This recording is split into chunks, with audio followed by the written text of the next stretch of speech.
My mom created a fun way for us to learn the most important rules of life. Yah's command. With Yah's Big Ten Commands, we get to see His will best for us. Keep Yah first. No graven images. Don't take Yah's name in vain. Remember Shabbat and keep it holy. Honor your parents. Do not kill. Mr. and Mrs., don't cheat. Don't steal.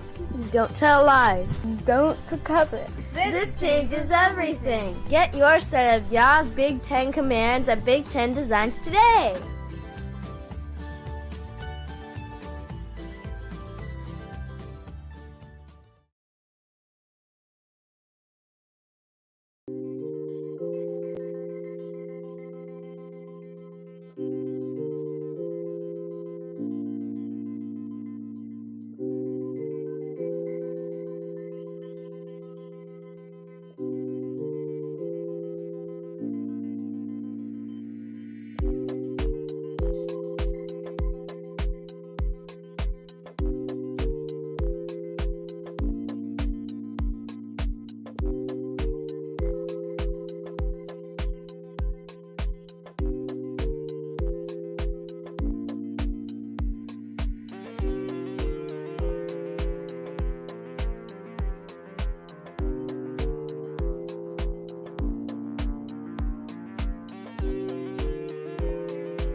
Grace and peace, family. Grace and peace tonight.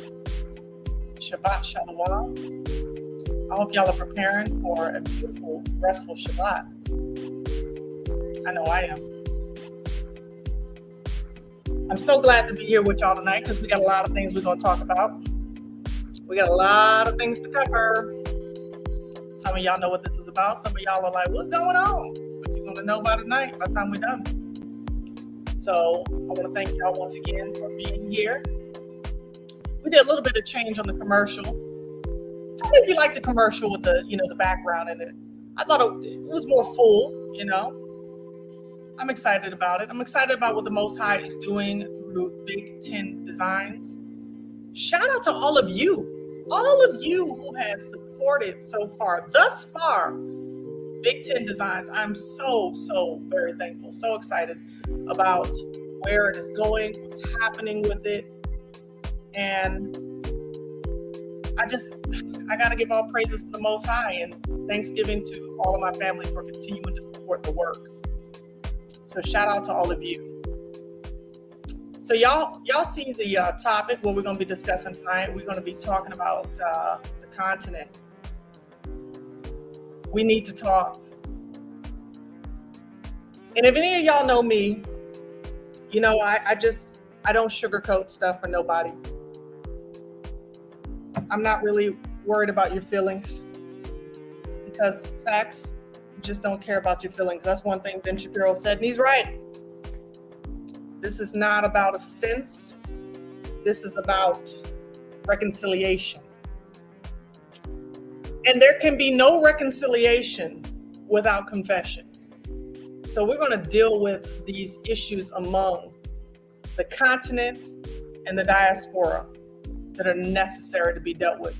But before I do, y'all know I got to give a shout out to the family. I appreciate y'all for coming out. Peace and blessings to you. Y'all's love. That's right. Smash that like button. Smash that like button on your way in. Lynn Yehuda, Shabbat Shalom. Peace and blessings to you. Glad to have you in here tonight. Brother Darnell, peace and blessings to you. So glad to have you come in. LaShonda Rook, Shalom, Shalom. I have a friend out here named LaShonda. Good peoples. Clifford Possible, Shabbat Shalom. Glad to have you come out tonight. Brother Dave, Shalom, peace and blessings to you. Shauna Sampson, Shabbat Shalom, peace and blessings to you. Brother Timothy Davis up in the building. Peace and blessings to you, my brother. This journey, Shabbat Shalom. Shalom to you. Susan G, peace and blessings to you. We got Marilyn Lumar in the building. Peace and blessings to you. Shaya Sherelle, Shabbat Shalom, peace and blessings. Professor A of Yah, Shabbat Shalom, peace and blessings to you. Hazel Eugene, peace and blessings to you. Trayvon Chapman, Shabbat Shalom, glad to have you here.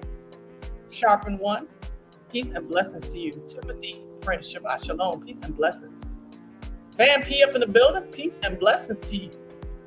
Oh, we got fam up in the building, peace and blessings. Teo Ministry, Brother Yacoba, Minister Teo, Minister Yacoba. Love y'all, appreciate y'all for coming out. Thank you also for sharing my post, I appreciate y'all. Lamara Johnson, Shabbat Shalom, peace and blessings. Sister Ruama up in the building tonight, peace and blessings to you. Cindy Carr, Shabbat Shalom, peace and blessings. God's saints, Shalom, Shalom. Angie Love, y'all, peace and blessings. Glad to have you up in here, my sister. Brother Curtis, peace and blessings. Charles West, blessings to you. All right, we're gonna go ahead and wrap this up. I appreciate y'all for coming out. Peace and blessings to you always, lovely Africa. Glad to have you up in the building as well. Talisha, y'all, peace and blessings to you. All right, we're going to move forward because we got a lot of things we're going to be talking about tonight. I'm going to go ahead and cut that music down a bit. So many of y'all know why I'm here tonight. I made a post earlier dealing with the divisive issues between Africans on the continent and in the diaspora. And several Africans were offended. Now, if you know me, you know that I have a great love for my people on the continent.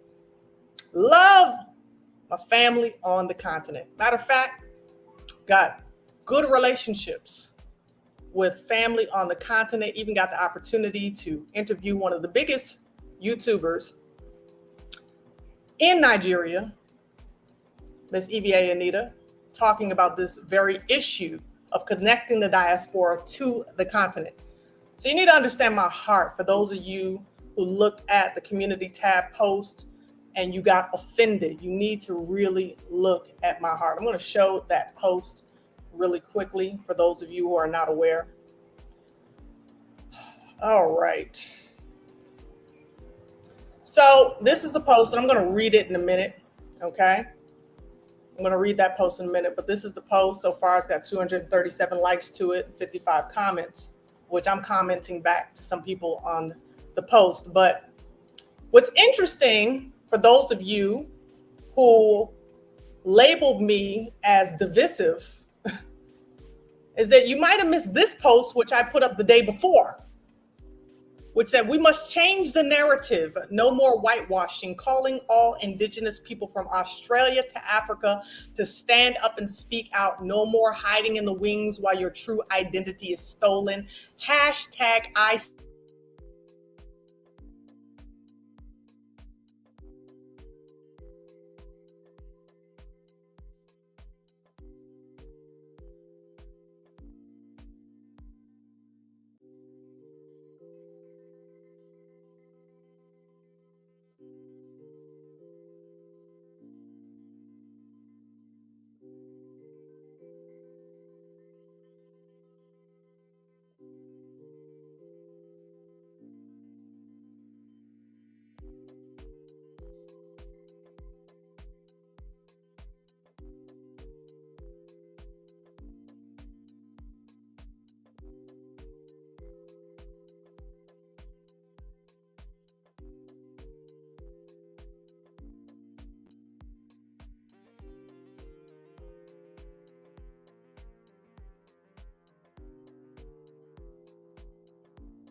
One if you can hear me.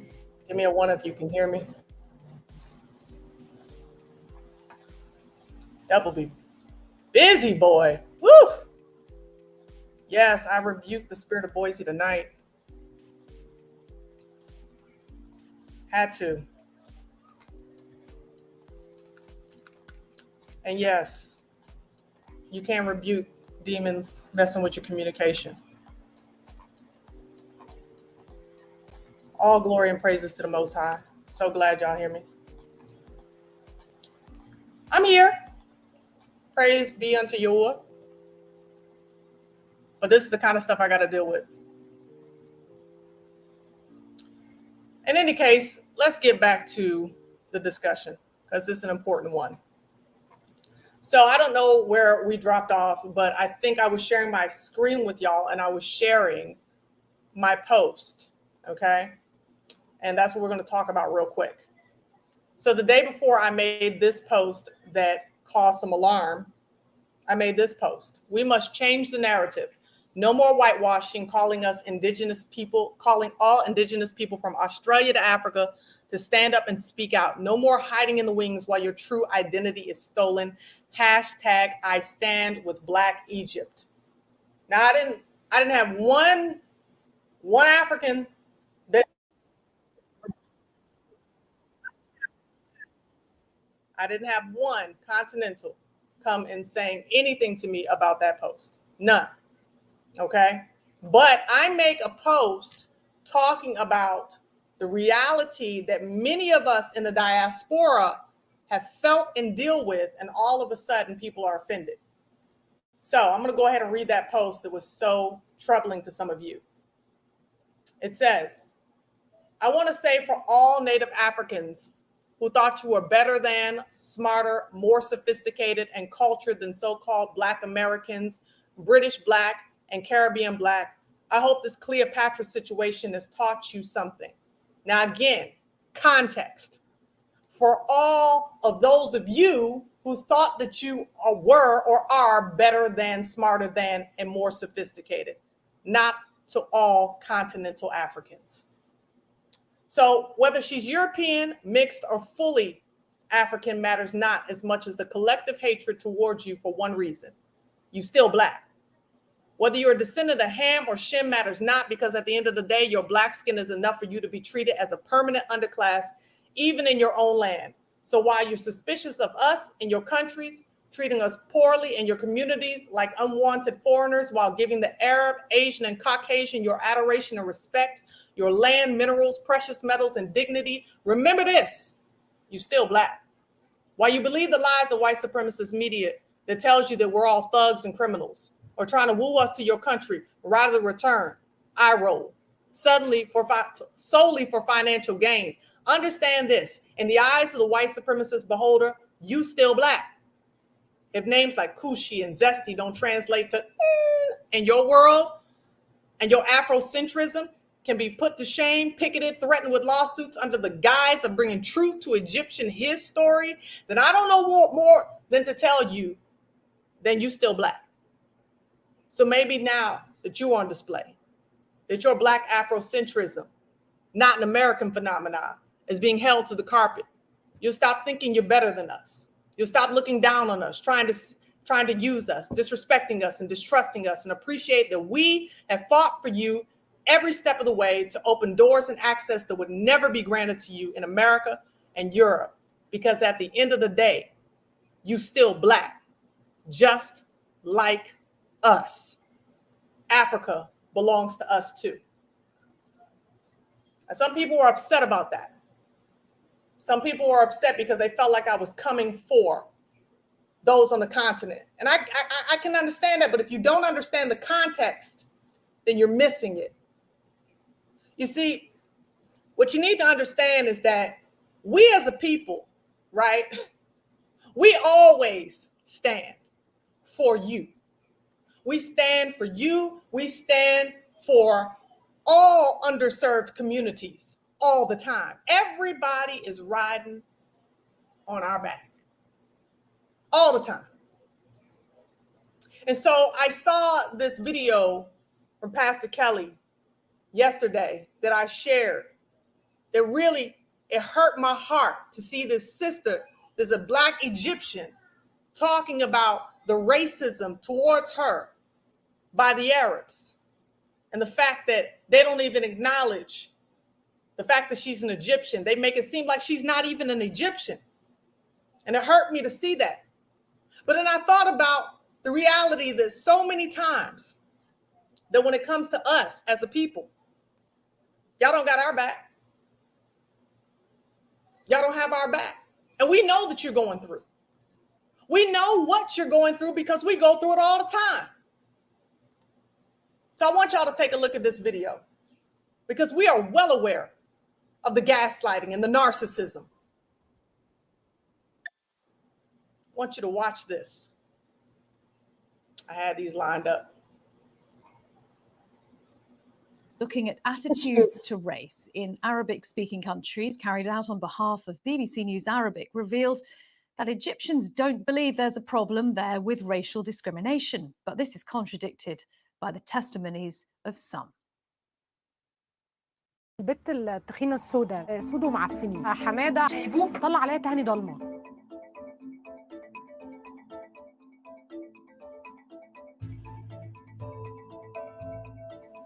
Fair use for educational purposes only.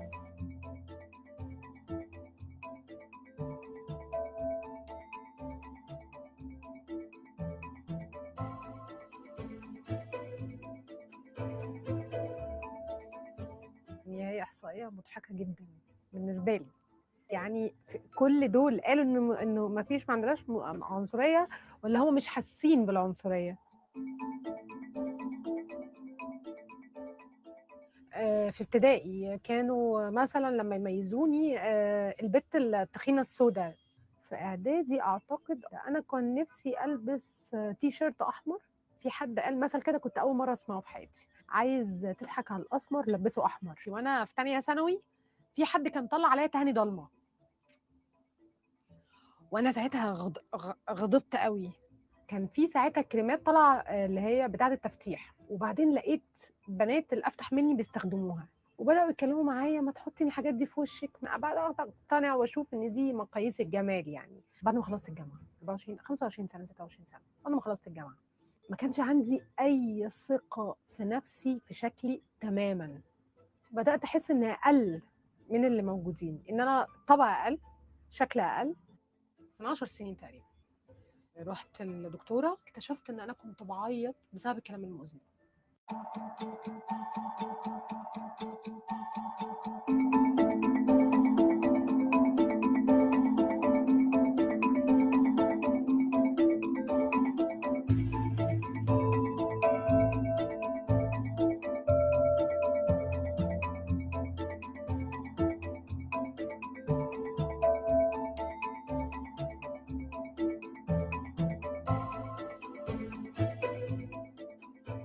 من بعد 2013 2014 بدات شويه احب شعري واحب لوني. رحت محل اجيب فساتين، بعدين شفت فستان احمر قدامي. انا جبته عند، انا ما لبستوش مره واحده بس، وجبته ساعتها عشان اثبت لنفسي انه طبيعي جدا تلبسي احمر. كانت في كده موضه كانت بتاعت اغاني الهيب هوب والراب، وكان ساعتها لسه بقى بيونسي ولسه ميسي اليوت، كل دول كانوا بداوا شويه هنا في مصر يعرفوهم. بدات صوره الجمال تتغير، فبداوا يعني يتقبلوا انه ايه دول حلوين. فشويتين بداوا يشوفوا ان في مصر شبه دول.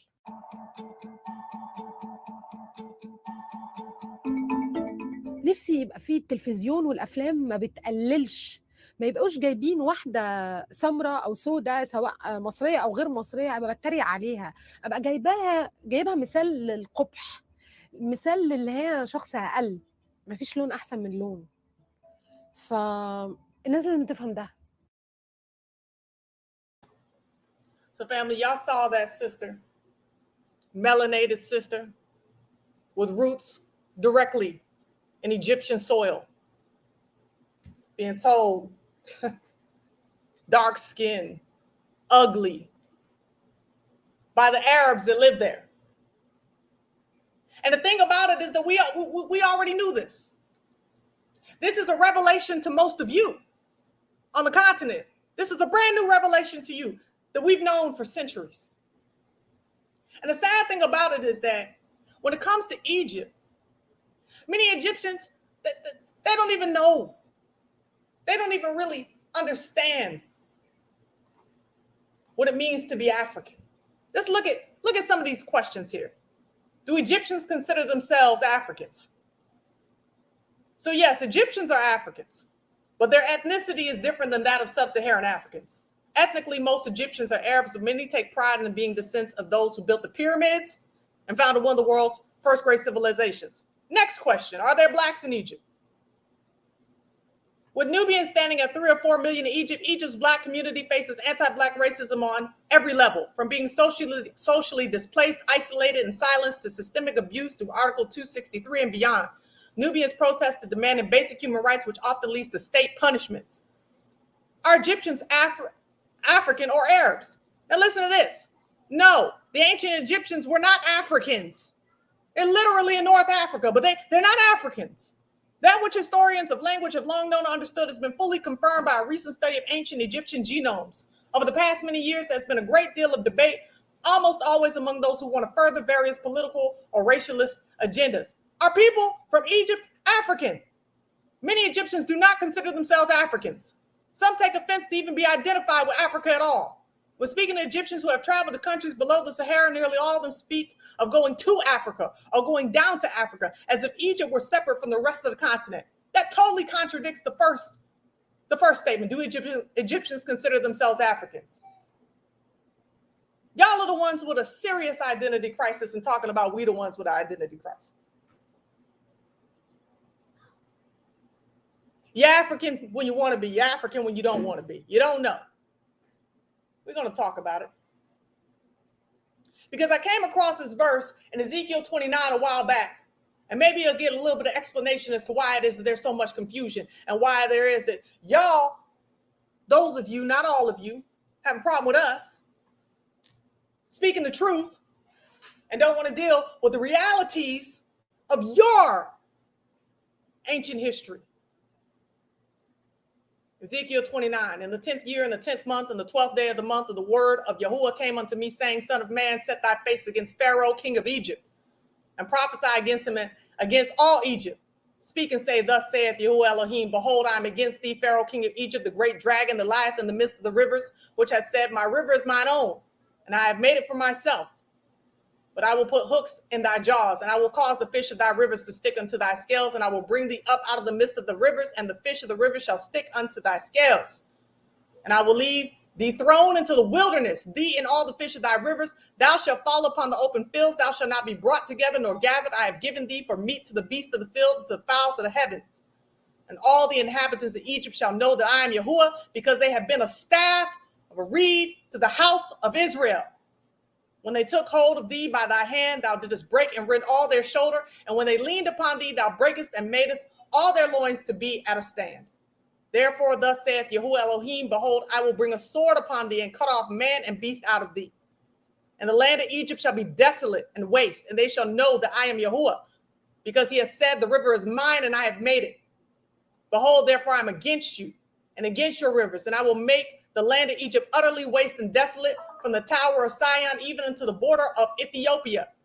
No foot of man shall pass through it, nor foot of beast shall pass through it, neither shall it be inhabited 40 years. And I'll make the land of Egypt desolate in the midst of the countries that are desolate, and her cities among the cities that are laid waste shall be desolate 40 years. And I will scatter the Egyptians among the nations, and will disperse them through the countries. Yet thus saith Yahuwah Elohim, at the end of the 40 years, I will gather Egyptians from the peoples whither they were scattered. And I will bring them again the captivity of Egypt, and will cause them to return into the land of Pathros, into the land of their habitation. And they shall there be a base kingdom. It shall be the basis of the kingdoms. Neither shall it exalt itself any more above the nations. For I will diminish them, that they shall no more rule over the nations. And it shall be no more the confidence of the house of Israel, which bring their iniquity to remembrance, when they shall look after them.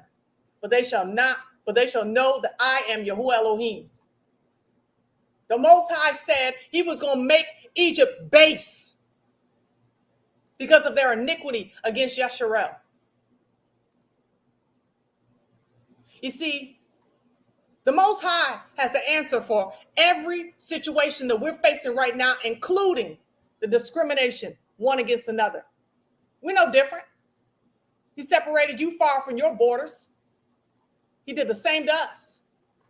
Why? Because of our iniquity. Zephaniah chapter 3. Woe to her who is rebellious and polluted, to the oppressing city. She has not obeyed his voice. She has not received correction. She has not trusted in Yahuwah. She has not drawn near to her Elohim. Her princes in her midst are roaring lions. Her judges are evening wolves that leave not a bone till morning. Her prophets are insolent, treacherous people. Her priests have polluted the sanctuary. They have done violence to the law. Yahuwah is righteous in her midst. He will do no unrighteousness. Every morning he brings his justice to light. He never fails, but the unjust knows no shame. I have cut off nations. Their fortresses are devastated. I have made their streets desolate with none passing by. Their cities are destroyed. There is no one, no inhabitant. I said, surely you will fear me. You will receive instructions so that her dwelling would not be cut off, despite everything for which I punished her. But they rose early and corrupted all their deeds. Therefore, wait for me, saith Yahuwah, until the day I rise up for plunder. My determination is to gather the nations to my assembly of kingdoms, to pour on them my indignation, all my fierce anger. All the earth shall be devoured with the fire of my jealousy. For then I will restore to the peoples a pure language, that they all may call on the name of Yahuwah, to serve him with one accord from beyond the rivers of Ethiopia. My worshipers, the daughter of my dispersed one, shall bring my offering. In that day you shall not be ashamed for any of your deeds in which you transgressed against me. For then I will take away from your midst those who rejoice in your pride, and you shall no longer be haughty in my holy mountain. I will leave in your midst a meek and humble people, and they shall trust in the name of Yahuwah. The remnant of Israel shall do no unrighteousness and speak no lies, nor shall a deceitful tongue be found in their mouth, for they shall feed their flocks and lie down, and no one shall make them afraid. It's time to tell the truth. You messed up. We messed up. You were scattered. We were scattered. Thank you, Sister Shauna, for your gift. I appreciate you. You see, I'm not for the play. I don't got time for the play. If I hurt your feelings, maybe they need to be hurt. Scripture says in James, let me pull it up real quick. James chapter 5, verse 16. Therefore, confess your sins to each other and pray for each other so that you may be healed. The prayer of a righteous person is powerful and effective. Some of y'all want to keep lying to yourselves. Some of y'all love lies. But some of y'all understand what's happened to us. You understand the truth of what's happened to us as a people. And I love y'all. And I appreciate y'all for telling the truth. I appreciate y'all for standing up and speaking the truth when others want to divide for real. So I'm going to share this video of this young lady because I felt like her words were so powerful. This is the truth of what's happened to us.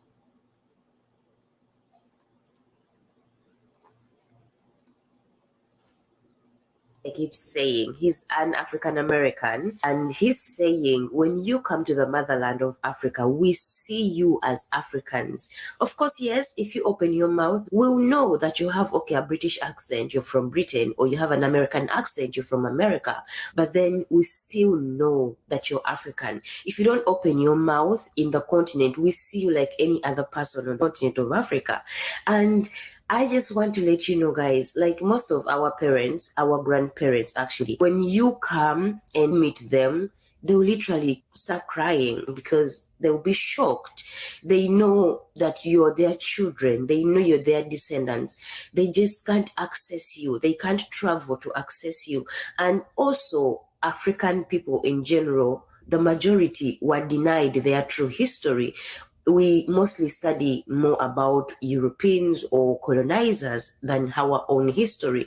So we only study crumbs on ourselves. So when I come here and I'm like, we both need healing as Africans and as African descendants.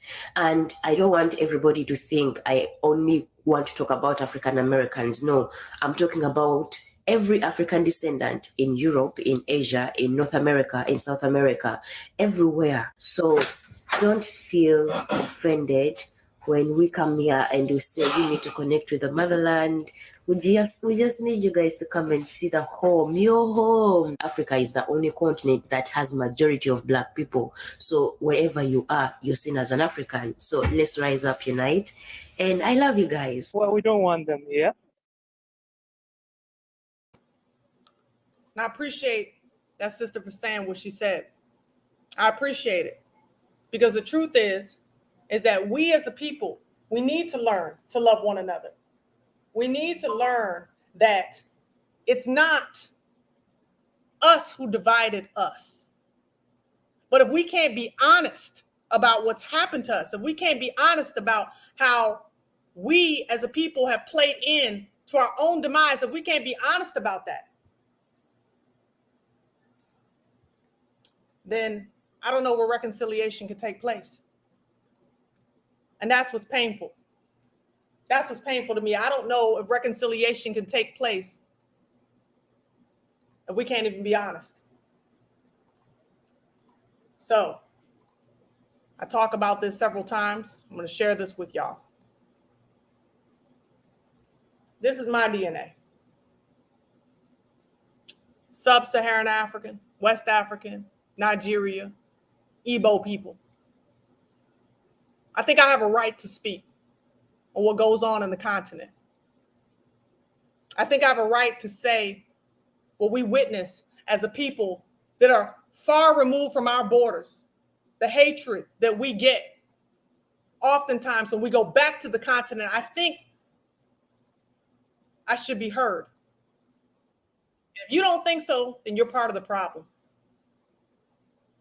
So we're going to talk about how Africans really feel. And I'm not saying all Africans, again, but there are a lot of Africans that really feel a kind of way about us. And so we're going to talk about that. I'm going to share this post from African Diaspora.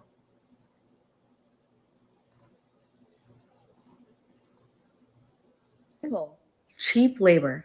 Why do you think America is playing hero right now with Ukraine? Why do you think America has always been the hero for refugees and immigrants? Why do you think immigration started to peak right after slavery ended?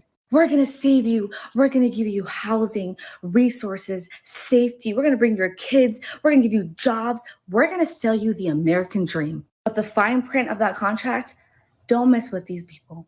They're lazy. They don't want to work. They're violent. They're horrible people. They beat Black people to the punch and got their side of the story out first. They modified and watered down the brutal and inhumane conditions and things that they did to Black people and natives in this country. So now they place you in poverty-stricken communities. You're going to be grateful because you just came from a refugee camp. You're like, thank the Lord. What happens in every poverty-stricken community around the world?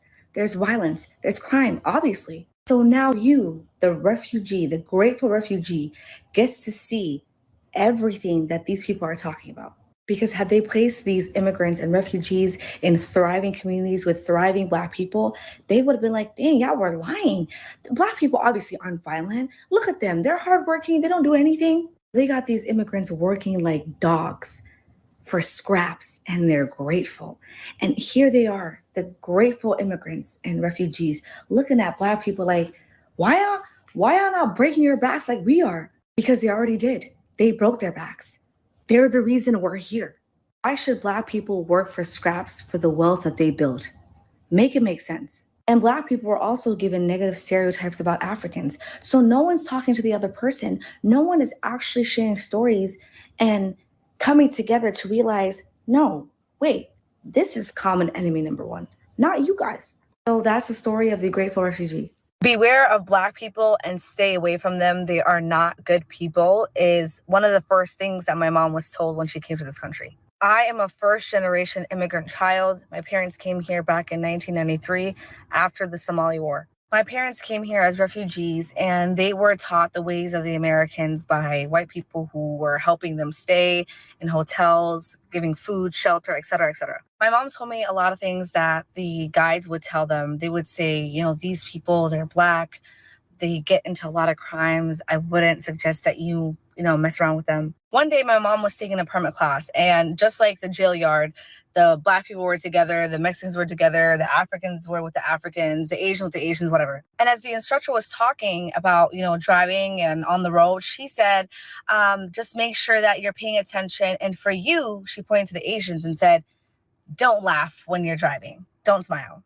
Do you hear that?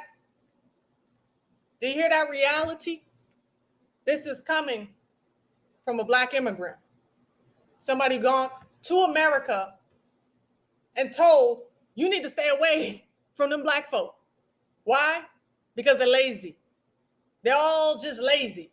This is a sentiment of many on the continent, and they're not being honest. They're being dishonest for those who say, oh, you're being divisive. We got to unify. Unify? Let me ask you this question. When have you fought for us? When have you fought for us? You see, a lot of you talk about how you didn't know this and you didn't know that.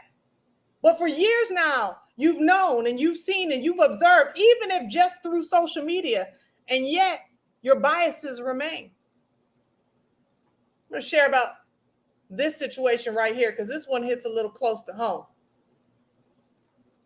So, a while back, Akon said this. We a little different when it comes to stage presence. Now in America, oh yeah, them niggas gonna be wobbling, pants hanging half down, bored as hell, half asleep because they high as hell on stage. But Africa, we wake up morning like, look at these YouTube clips of all these kids from Uganda and how they be, you know what I'm saying? Like these kids are performers. Like so, for us, it comes natural. Now I'm gonna pause right there, see, because Akon, and I know I've talked about him before on this channel, but I didn't tell you all what I know about Akon. Y'all know he's a musician, he's a music producer, he's an artist, and he's from Senegal. But what many of y'all don't know is that Akon signed to a label, his label, old friends of mine from high school.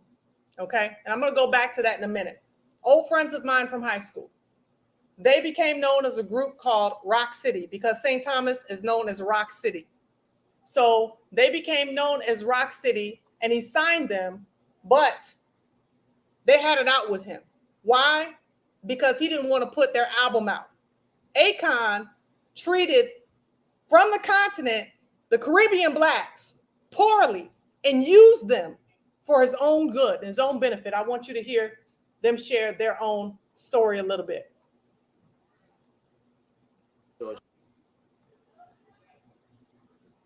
Just taking pictures, celebrating. I'm a renegade. It's what happens when you try to treat a grown-ass man like he in the second grade.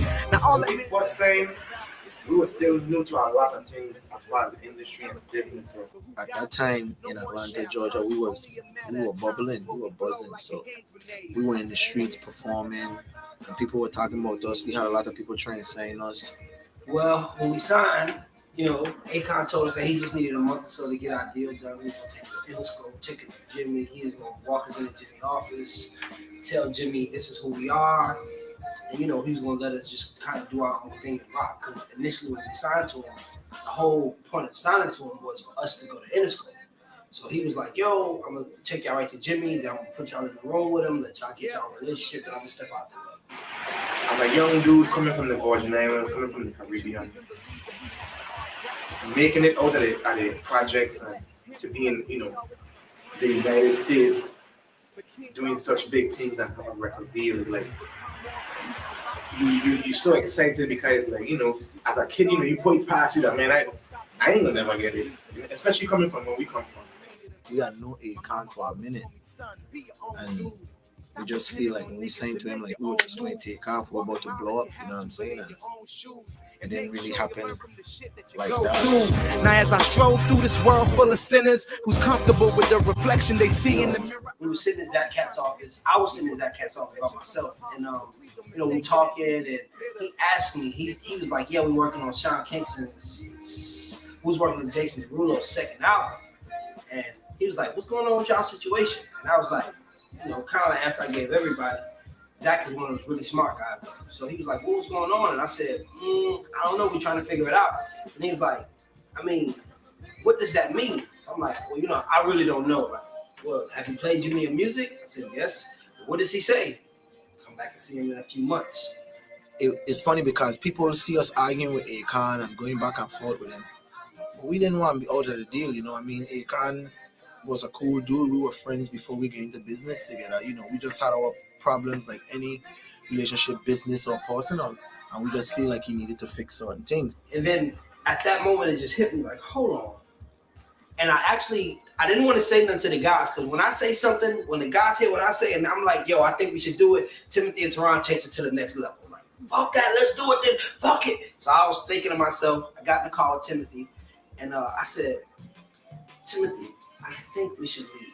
And he said, why? And I said, we're working on Sean Kingston's third album. We was there for the first. We're working on Jason Derulo's second album. We was there for the first.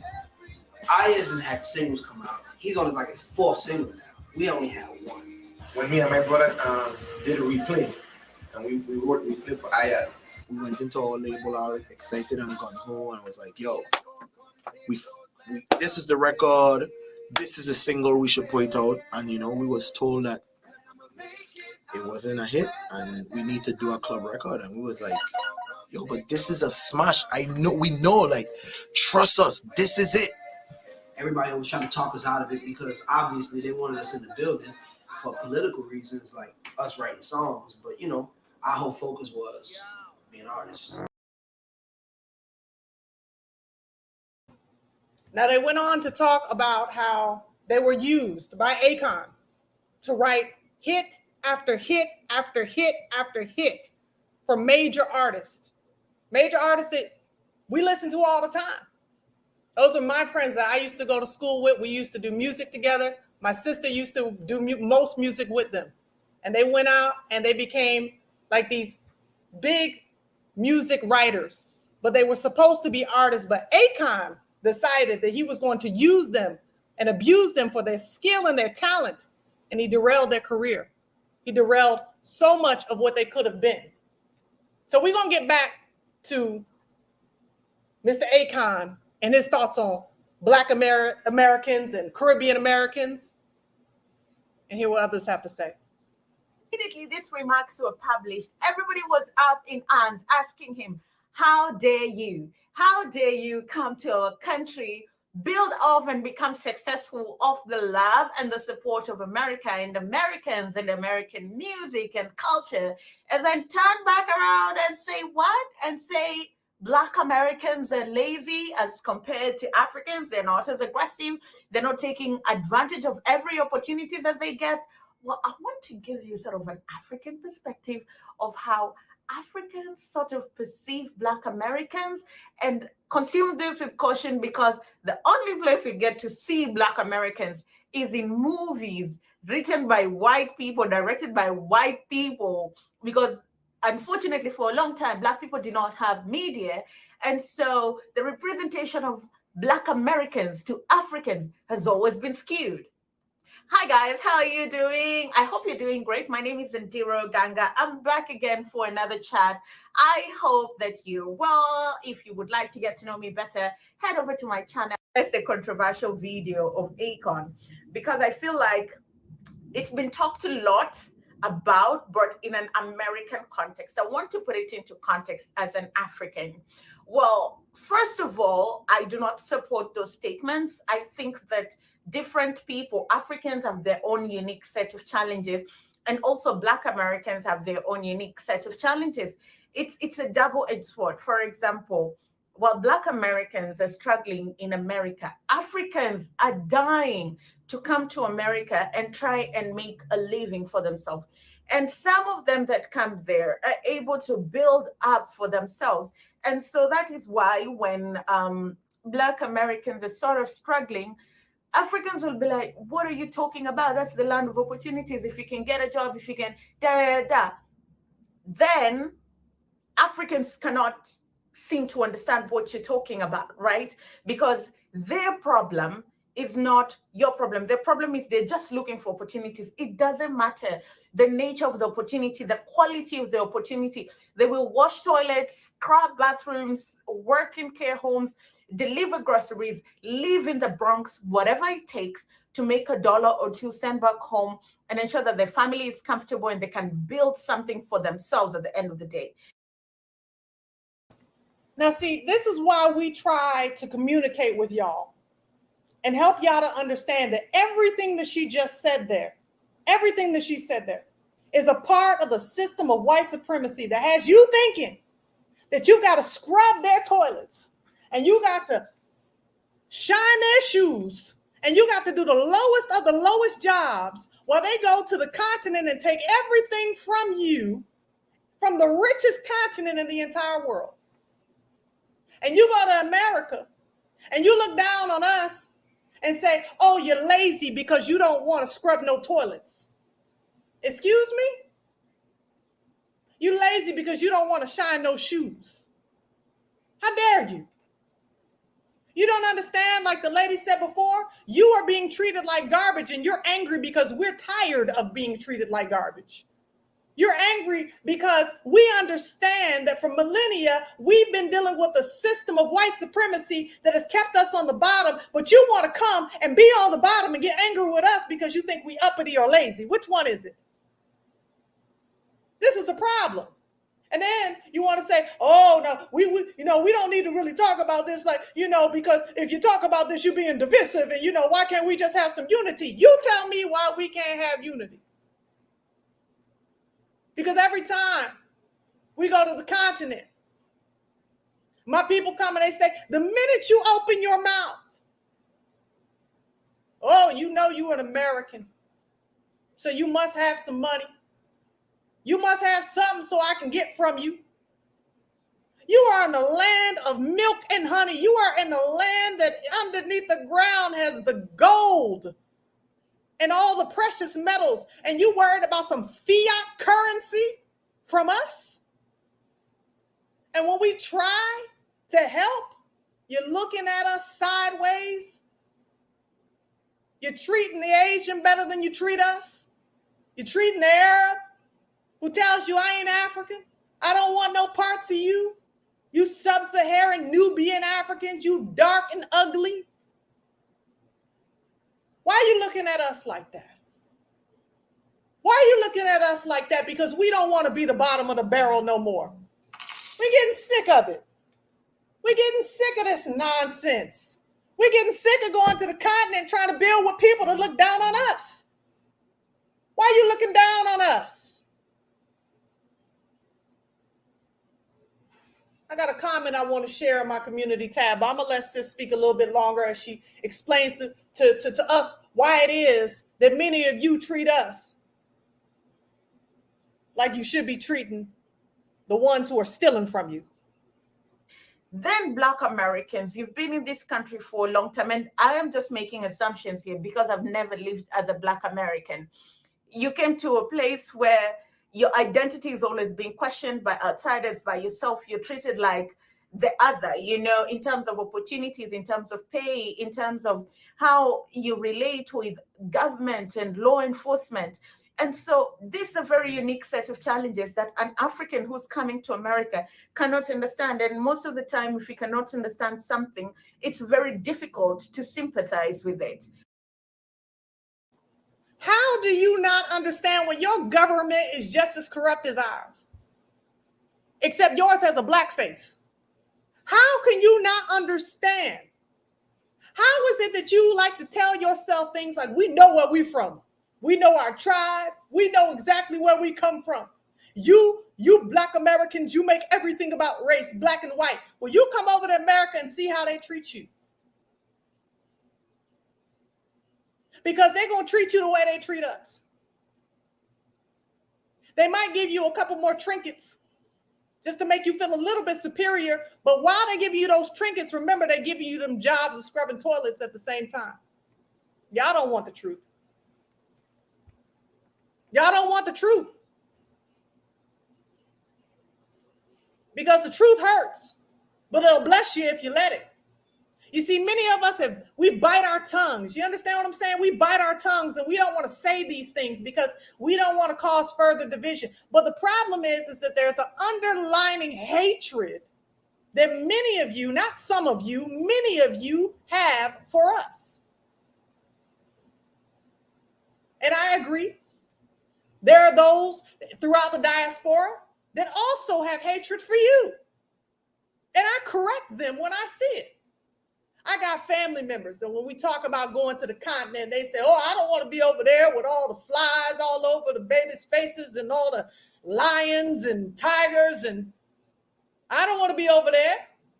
America's my home. We got a bunch of Black Israelites talking about America is the promised land because they're so scared to go over to the continent because of all of the programming that they received and that they still retain on the inside of their hearts. We need to talk about it because it's wrong. It's wrong on both sides, but we're not going to sugarcoat. We're not going to tiptoe. We're not going to just walk around the mulberry bush to not offend. We're going to talk about it. Your governments are corrupt. How you going to have Black faces in governments and they keep you in utter poverty? And you coming over to the land, quote unquote, of opportunity to beg at the white man's table and look down on us? Let me continue. Now, when we were growing up, we watched a lot of movies. Guess how Black Americans were portrayed in movies?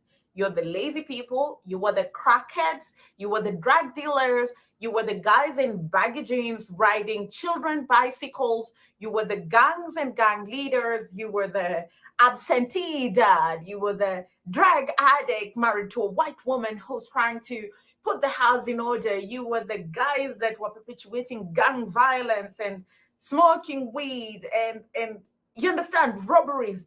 That's how Black people have been cursed in movies all along. White people are always like superheroes and saviors and very straightforward people. It's a deliberate thing, but that's how we have got. Before BT and MTV, there was a lot about Black people that we did not know. Does that make sense? No, it don't make no sense. No, it don't make no sense. I'm going to tell you why it don't make no sense. Because there's something called the worldwide internet that many of you use.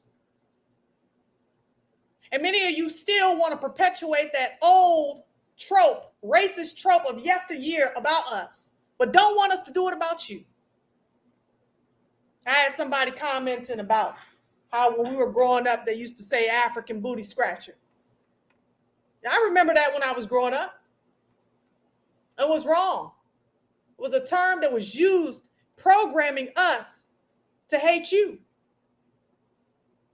But see, when I was a child, I thought like a child and I acted as a child. But when I became an adult, I started acting like an adult. I started using my own critical thinking skills. I started saying Africa is not a country, it's a continent of 54 countries, many different tribes, many different nations, all kinds of cultures. I started learning, relearning. I started unlearning the white supremacist education and making it a point to learn the truth about who you really are. The greatness of your civilizations, of many of which my ancestors contribute to making before we were taken captives. There's no excuse today. I'm tired of hearing the excuses. I'm tired of hearing the excuses while the world is building AI machines to control the entire world and we still over here arguing over who's Black is better. You're still Black.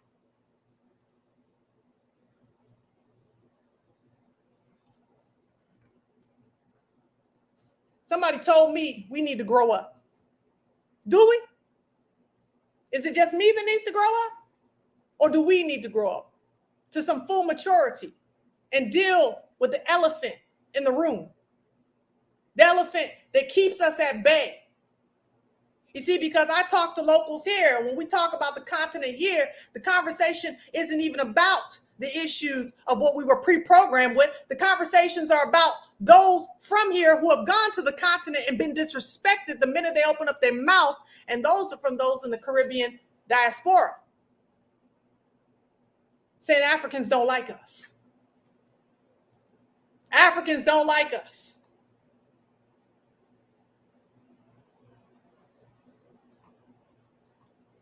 I'm going to share this, which was so disheartening and so frustrating when I saw this video.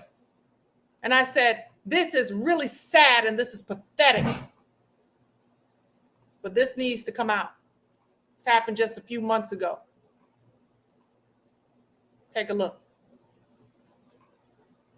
Some new and shocking details in yesterday's triple shooting involving just one suspect. According to court documents, race may have been a factor in those shootings. Fox 13's Alejandro Guzman is in the newsroom now with the very latest. Ali. Hannah Bryan, this is a shooting that originally seemed random, but it doesn't seem so random anymore. Court documents providing more insight into what may have motivated the shooter to open fire. And according to investigators, this attack has a racial component. Now, those documents just released tonight say that throughout the interview with detectives, Mamadou Diallo stated numerous times that he does not like Black people and he does not like spending time with Black people. Why? Well, according to those court docs, Diallo told police, quote, they're always killing each other. Each one of the victims he shot at or had an altercation with are Black, according to police. Now, police say Diallo's shooting spree started Thursday afternoon when he walked into the Safeway on 3rd Street in Renton. He made a purchase and shoved a 76-year-old Black man to the ground as he walked out. Within 4 minutes, police got another 911 call for a shooting at 64 Rainier Avenue South. These are images from the aftermath. Diallo allegedly shot at a man inside his SUV 7 times and shattered the driver's window. The victim, a Black man, was shot in the leg and stomach. He was taken to Harborview and is still in critical condition. Now, 20 minutes later, shots are fired at the Kia dealership on Southwest Grady Way. Police say Diallo shot an employee in the thigh, hip, and wrist. That employee ran to the service bay for help. Witnesses told police they saw an older gold Dodge Journey drive away from the scene. Now, at 2:09 p.m., deputies with the King County Sheriff's Office received several calls saying a man had been shot at point-blank range in SeaTac. The victim lying on the ground with several gunshots to his chest. He remains in critical condition, but deputies say 5 casings were found on the ground. Witnesses there also reported the shooter got away in a gold Dodge. Worried he would strike again, officers and troopers tracked him down. Their air support unit spotted him just headed southbound on Air 5. We happened to have a CTAC sergeant that was in the right place at the right time that happened to see the vehicle within just a few minutes after the shooting. Now, Diallo is facing 3 counts of assault. A judge did set bail at $3 million, and he's expected to be in court next week. Court documents also list Diallo's personal information under race. He is listed as Black. He is listed as Black. This is an African man who shot 3 Black men because they were Black. Because he don't like Black people because they're always killing each other. So he decides to go kill Black people to show how much he don't like Black people who kill each other. The mind control. They listed his race. They didn't say he was from Libya, Cameroon, Senegal, Nigeria, South Africa, Tanzania, Kenya, Mozambique. They said he Black. They said he Black. Talk back to me, somebody.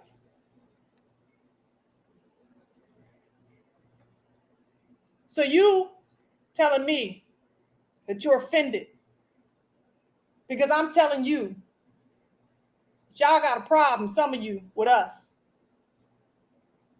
These men just minding their business.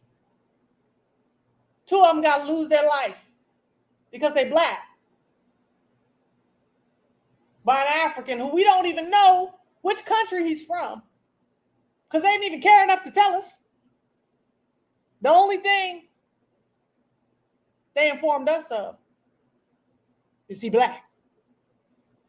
What kind of sense does that make?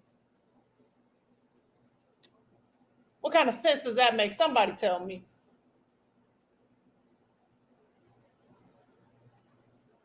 This sister said it all because I know it don't go across the board in the entire continent. I understand that. And I appreciate those of you who are speaking out against this. I appreciate those of you who are holding your own accountable and saying enough is enough. You see, in the Caribbean, when I hear a Caribbean black speaking against a black American, I correct them quickly. And I let them know it's because of black Americans that you have access to the United States, to the Babylon that you enjoy going to so much. It's because of black Americans that you have access, because of the blood, sweat, and toil of their ancestors and mine. So how dare you speak against your brother and your sister who got off on a different port than you did? And for those of you who are not of Shemitic lineage, you're of Hamitic lineage, understand that many of us come from a mixed multitude. Many of us.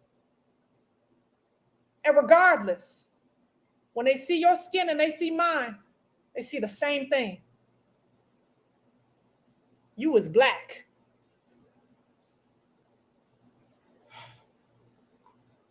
This sister right here, she took the cake.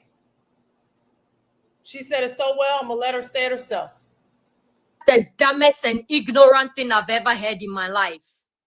Well, I understand she mean black American, not African American. You want to divide us. Why do you want to divide us? We will never be divided. Hey, I'm Kayla, and I'm one of the AI voices from Revoicer.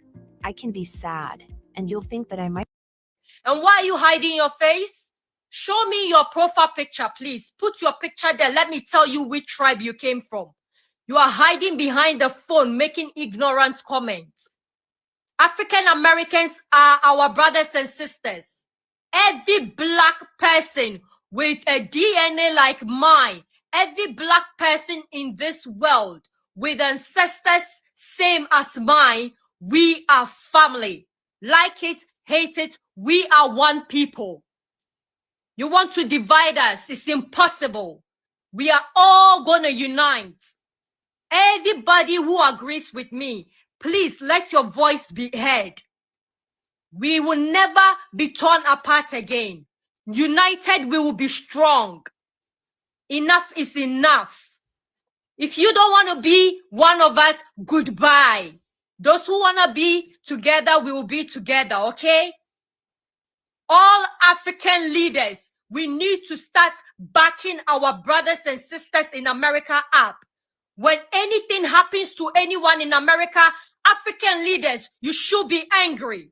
You should open your mouth to say something. You should use your power to say something.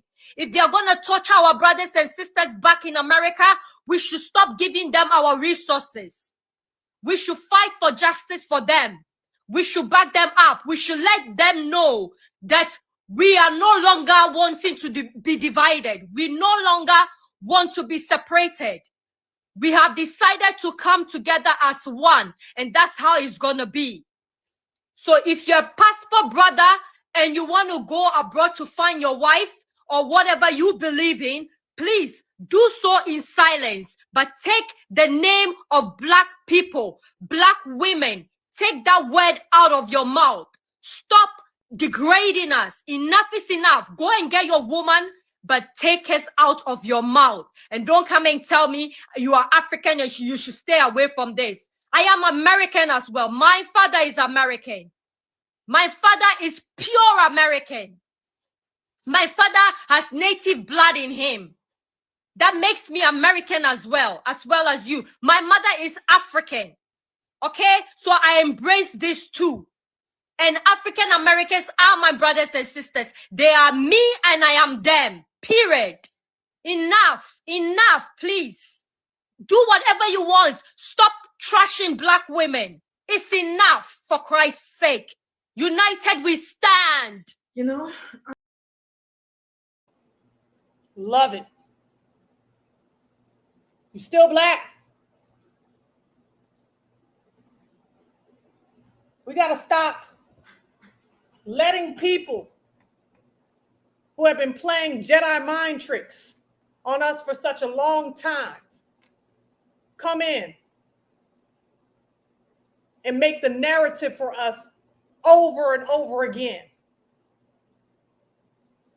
I said, I hope you learned something from the Cleopatra situation, because if you had looked at the comment section and the petitions and the lawsuits that are coming, it's because she was portrayed to look just like you and me. Lawsuits. You hear in Egypt, violence against Nubians by Arabs because they don't want to be treated like garbage. And yet you come over here and you treat us like garbage. Stop it. Stop it. We're not caping for you if you ain't caping for us. You see, because we put on our cape all day, every day. While you think the white man is Superman. We're the ones with the cape. We're the ones wearing the cape every day. Fighting for you. Speaking up for you every single time something happens in Africa. One of ours is there speaking out against it. We're trying to get to know the land. We're trying to get to know the people. Tired of going through immigration problems with you, with the expectation that once we leave your country in a few months, we're going back into bondage because you see us nothing more than the ancestors of the enslaved. You call us slave babies. Yeah, that's what you call us, right? Slave babies. Should we call you colonized babies? You think you're better than us? Because we were enslaved? That's terrible. That should show you how far we have fallen as a people.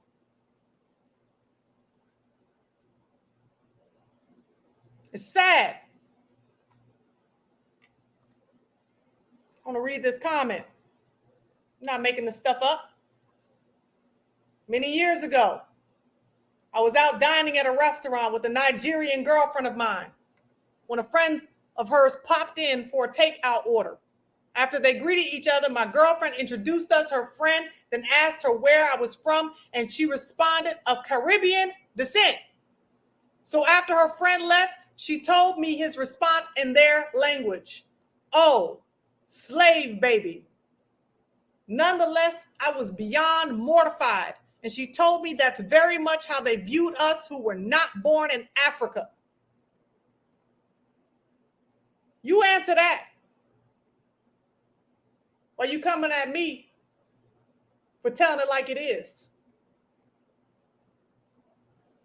I'm not going to excuse no nonsense.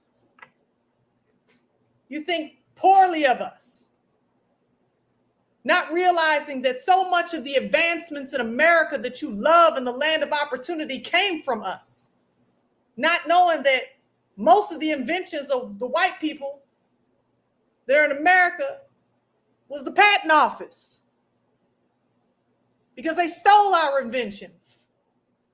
The cotton gin, the thousands of ways in which the peanut is used, even the plastic dishes that you use today came from our people. George Washington Carver, Benjamin Banneker, the astronomer who detailed the Capitol, Washington, D.C., the stoplight, the filament and the light bulbs that you enjoy. Black people. So much of the things that you enjoy. Black people. The real McCoy, black. The Lone Ranger, black. Betty Boop, black. All black people. You think you're better than us because you know where you're from, right? How about we don't know every area in which we're from? We still going, and we still inventing, and we still thriving, and we still doing. We still creating. We came up from 250 years of chattel slavery and are still the wealthiest blacks in the world. Now you better put some spec on our name. I'm getting sick of it. Put some spec on it.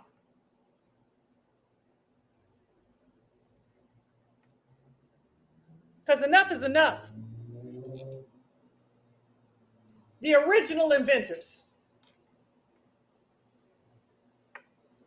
Oh, you like your hair and it's silky smooth, right? You like that European look. Black woman. Y'all put her name in the chat. Madam, what's her name? Made all the hair care products. First black millionaire, female, before Oprah Winfrey.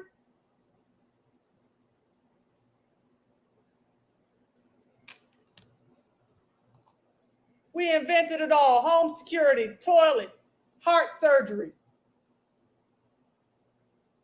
Madam C.J. Walker.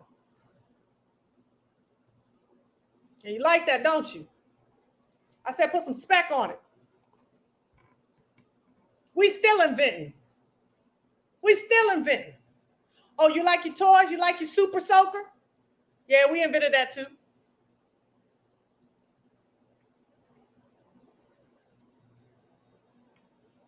And this ain't about ego. This is about understanding that the very people that were taken from the continent, where many of your ancestors helped and aided as they threw that in our face from the woman king,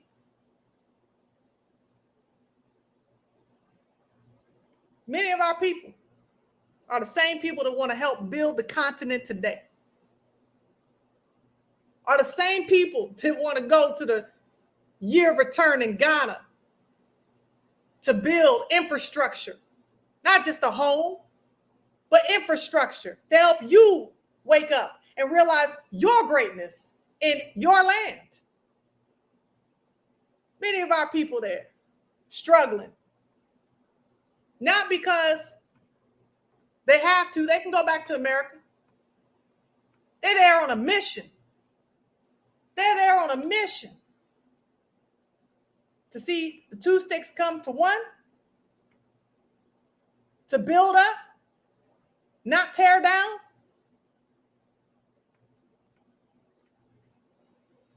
So yeah, we talking.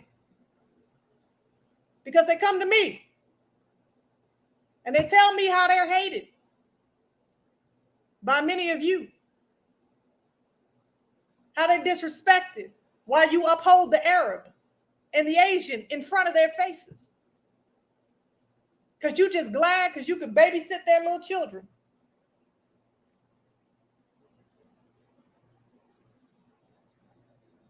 We want more for you. We want more for us. We want to reconcile. We want to be united. But let me tell you what we ain't going to do. We're not going to let you gaslight us any more than we let the white supremacists get away with it. We're not doing that there. No, we ain't doing that this year. We're standing up. And we're going to stand strong. Because one thing about Judah is strong. We are the lion's whelp. We've been strong. We still strong. We're going to remain strong.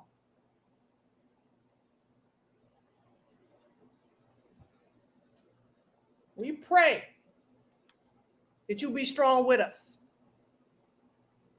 That you get free from the shackles of the colonized mind that you have.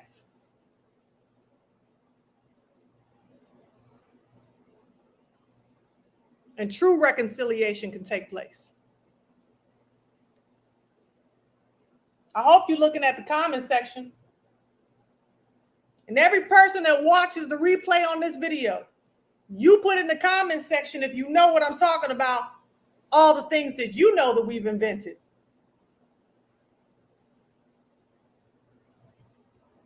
And if you are a continental, native, African, melanated, beautiful, richly blessed by the sun,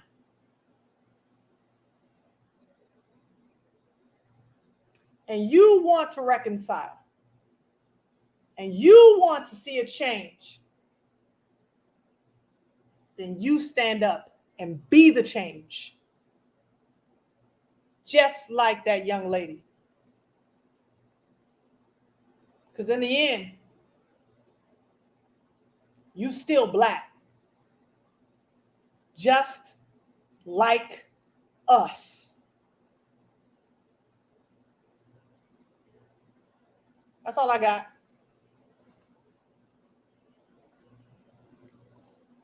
I love mine too when it used to stand. Got to get that body back in my hair again. Shout out to all my 4C sisters out here. Okay? That's right. We're kingdom builders. I believe it. Going to double our talent in this awakening. I believe that.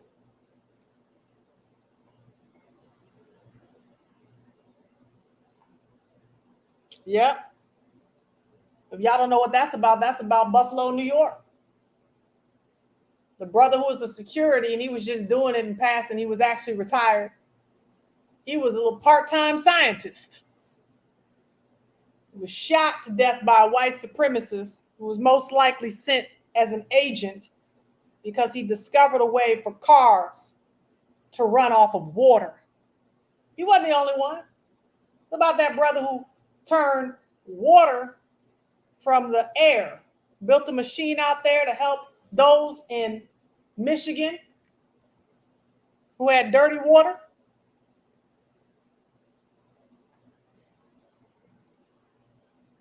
The real McCoy, black man made the train run for miles nonstop. That's right. That's why we still say the real McCoy. Because of that brother right there. Gas heating furnace, mailbox, automatic elevator doors, clothes dryer, folding chairs, automatic gear shift. Come on now.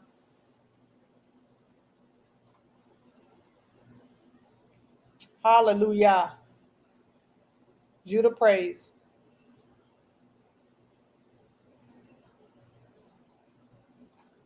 We want to build with y'all on the continent, but we ain't about to be punked by y'all on the continent. You better understand that. You better understand that with the quickness. We want to build, but we're not about to be punked. We done been there. We done that. Even the pyramids, they take credit for building. Oh, my goodness. I'm telling you. We built the pyramids in America.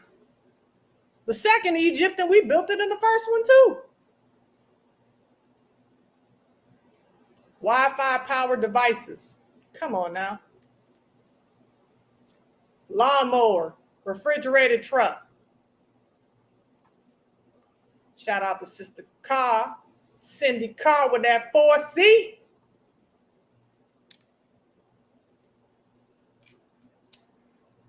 No, ma'am. No, ma'am. We need to talk because we can desire to build, but can two walk together unless they agree? Can two walk together unless they agree? My Bible says no. So we need to come to, as I say, have a come to Jesus meeting. And we need to talk. We need to deal with these soul and heart issues among us.